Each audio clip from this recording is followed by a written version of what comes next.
yan na. Muntik nang mahulog sa dagat ang truck na yan na may kargang mga pakwan sa pantalan ng Abra de Ilog sa Occidental Mindoro.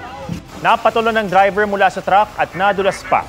Ayon sa PAO ng Occidental Mindoro, biglang lumakas ang alon. Wala namang nasaktan sa insidente at ligtas na naibaba sa pantalan ang truck. Sa Tawi-Tawi, binutasan na ng mga otoridad ang pader ng opisina ng DepEd sa kabisera na Bonggao. Naipon na kasi ang tubig dahil sa malalakas na ulan at nahirapang humupa ang baha dahil sa dami ng basura ng compound. Sabi ng mga taga-Bonggao, ito raw ang unang beses na binaha sila dahil sa ulan na ayon sa Pag-asa ay epekto ng shear line at easterlies.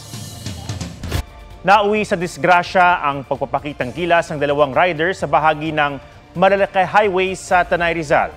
Namatay ang isa sa kanila. Ang nahulikam na insidente sa report ni Joseph Moro. Parang Superman na nakadapa sa kanilang humaharurot na motorsiklo ang dalawang rider na ito noong January 26 sa bahagi ng Marilaki Highway sa Tanay Rizal. Pero pagdating sa kurbada, nagkasabitan sila, nagpagewang-gewang at nasa pulang barrier at mga nanonood sa gilid ng kalsada. Sa tindi ng pagsalpok ng dalawan, nahulog sa bangin sa likuran ang isa sa mga nanonood. Humandusay sa kalsada ang dalawang rider na sina Rico Buyawan at John Louis Arguelles.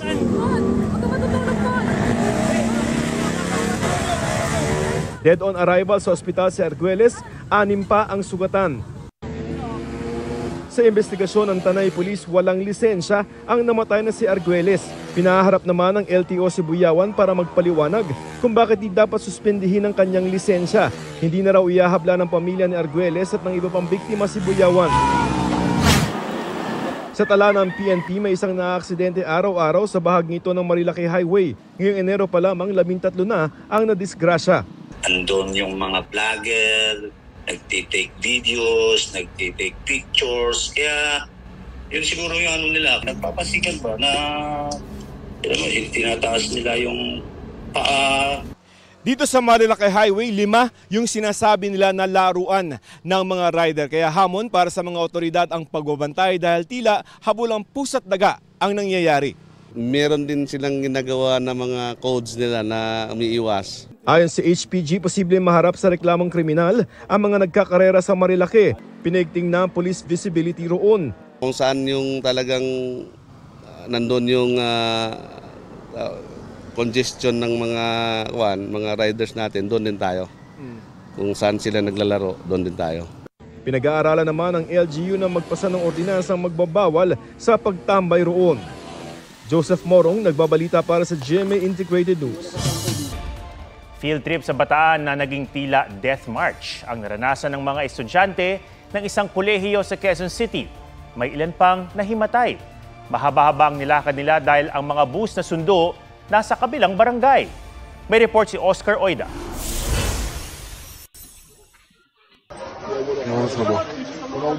7:45, so yun, kanina pa kami nandito.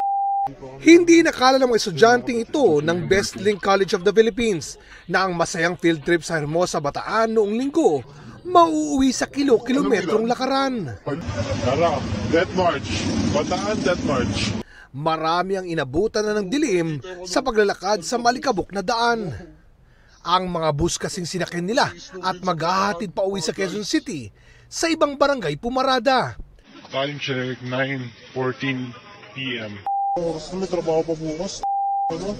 Kwento ng estudyanteng tinawag namin si Tony.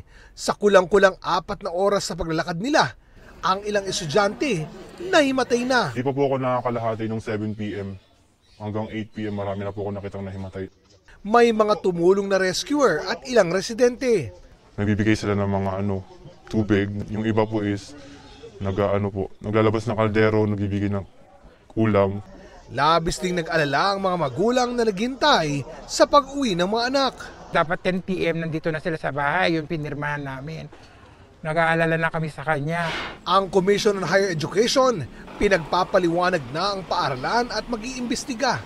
Gayon din ang Quezon City LGU na may sakop sa paaralan. Pinuntahan ng GMA Integrated News ang campus ng Best Link College sa Quezon City.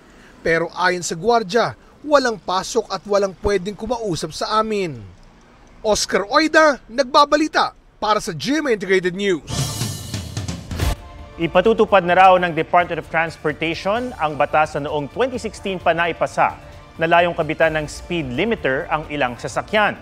Sa ilalim ng Road Speed Limiter Act of 2016, obligadong magkabit ng speed limiting device sa mga pampasaherong bus at mga truck para hanggang 90 km per hour lamang ang maximum speed.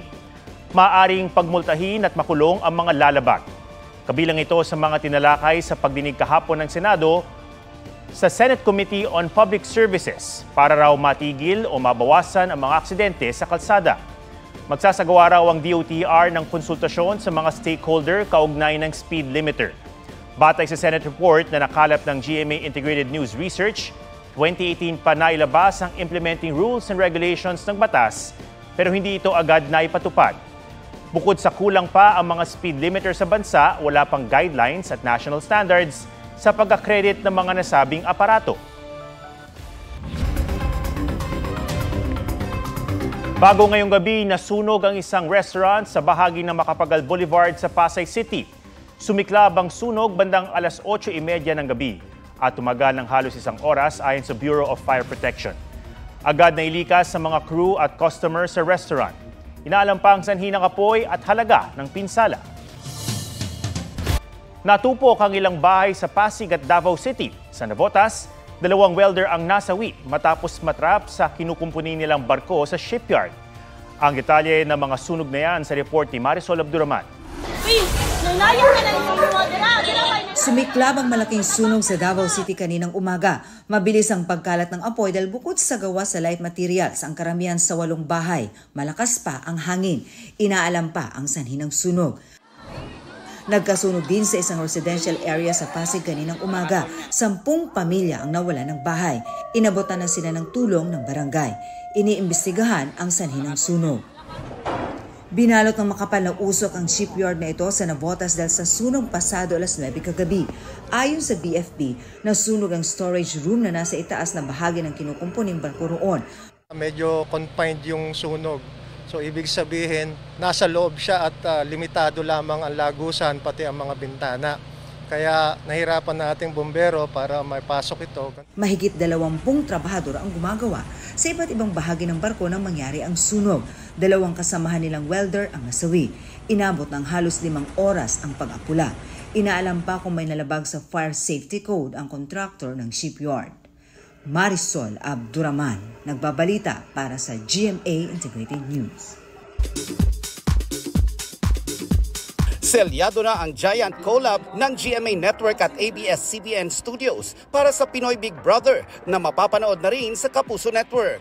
Pumirma para sa Kapuso Network sina GMA President and Chief Executive Officer Gilberto Arduavit Jr., Executive Committee Chairman Joel G. Jimenez at Senior Vice President for GMA Network Attorney Annette Gozon Valdez. Sa hanay naman ng Kapamilya Network, pumirma sina ABS-CBN Chairman Mark L. Lopez, President and CEO Carlo L. Katigbak at COO for Broadcast Maria Socorro Vivitanes. Kahapon pa lang nung nag-breaking news, sobrang dami ng messages. Nagsasabi na sino yung mga gusto nilang mapanood, sino gusto nilang makita sa loob ng bahay ni Kuya. We commit to giving you a very exciting, compelling, fun, and enjoyable experience as we join forces, GMA and ABS-CBN.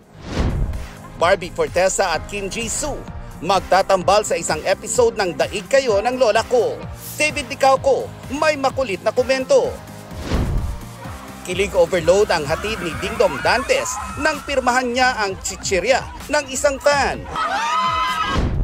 In celebration of Lunar New Year, nagpaabot ng pagbati sa ARMY sina Jin at J-Hope ng BTS. Busy naman si V sa pag-workout sa kanyang unit. This 2025, inaasahang magre-reunite ang grupo sa pagtatapos ng mandatory military service ng 5 pa nilang miyembro. Nelson Canlas nagbabalita para sa GMA Integrated News. Sa patuloy na Mindanao leg ng GMA Masterclass Election 2025 Dapat Totoo Series, Naging sentro ng diskusyon sa Liceo de Cagayan University sa Cagayan de Oro City ang pagiging responsableng botante at pagiging mapanuri sa mga nakikita sa social media. Pagpili rin ng tamang kandidato ang binigyang diin sa huling bahagi ng Mindanao Leg sa Central Mindanao University sa Maramag, Bukidnon. Ibinahagi ni GMA Senior Vice President and Head of Integrated News, Regional TV and Synergy, Oliver Victor B. Amoroso, ang kahalagahan ng fact-checking bilang depensa sa mga nagpapakalat ng maling balita o impormasyon. We the people are the leaders. We are the deciders. So make yourselves knowledgeable about these issues. Watch the news on TV. Read digital. And don't fall, rather, for slogans, one-liners, screamers, and hate peddlers. Ginawaran ng pagkilala at premyong tig 100,000 piso sa Gawad Julian Cruz Balmaceda 2025 ng Komisyon sa Wikang Filipino ang mga pinakamahusay na thesis at dissertation sa Wikang Filipino. Itinanghal na pinakamahusay na dissertation ang Isabuhay, isang larong disenyo para sa diskurso ng mga wikang katutubo na isinulat ni Mariel Hias Liwanag PhD ng De La Salle University, Manila. Pinakamahusay na thesis naman ang pagmamapa ng kalinangang bayan ng munisipalidad ng Kinubatan, Albay na masteral thesis ni Christine Maynares ng Bicol University.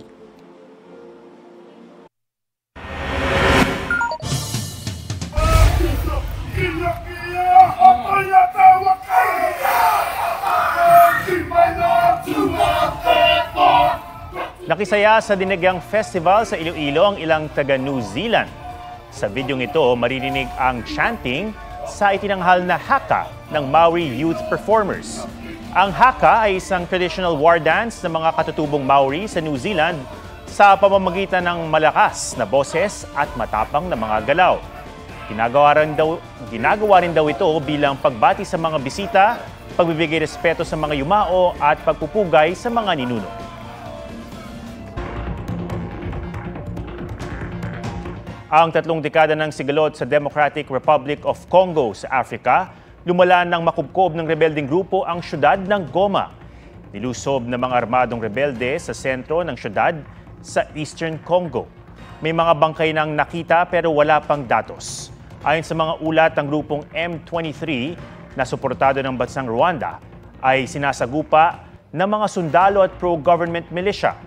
Nasaksihan ng ilang residente ang pamamaril gaya sa paliparan ng Goma na hawak na ng mga rebelde. Nagkaroon din ng jailbreak o pagpuga ng libu-libong inmates sa main prison ng syudad. May tensyon din sa kabisera na Kinshasa.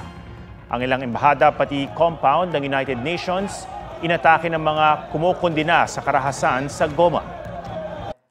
Huwag magpahuli sa mga balitang dapat niyong malaman. Mag-subscribe na sa GMA Integrated News sa YouTube.